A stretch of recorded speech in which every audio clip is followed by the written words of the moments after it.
সোমবার খুলছে ঢাকা দক্ষিণ নগর ভবনের তালা, তবে বন্ধ থাকবে প্রশাসক ও প্রকৌশলীদের কক্ষ। টানা ৩৯ দিন নগর ভবন তালাবদ্ধ রেখে আন্দোলন চালানোর পরে ঘোষণা দিয়েছেন বিএনপি নেতা ইশরাক হোসেনের সমর্থকরা। আরিফুল ইসলামের রিপোর্ট, জানাচ্ছেন আদিত্য মামুন।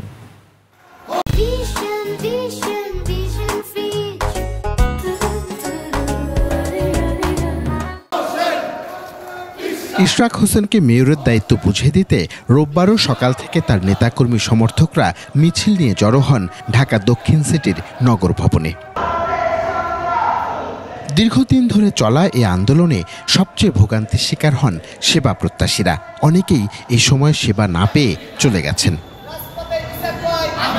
এমন অবস্থায় দুপুরে আন্দোলনের প্রধান সমন্বয়ক মশিউর রহমান জানান, নাগরিক সেবার স্বার্থে সোমবার থেকে আঞ্চলিক অফিস সহ সংশ্লিষ্ট দপ্তরগুলো চালু থাকবে, তবে বন্ধ থাকবে প্রশাসক ও প্রকৌশলীর কক্ষ।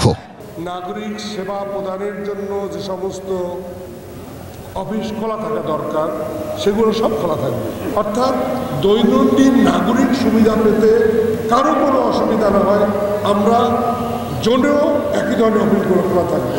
কোনো দুর্নীতিবাজ কর্মকর্তা, আওয়ামী লীগের দোসর গণভবন বা আঞ্চলিক কার্যালয়ে প্রবেশ করতে পারবে না বলেও এ সময় হুঁশিয়ারি দেওয়া হয়। আদিত্য মামুন, ২১ টেলিভিশন, ঢাকা।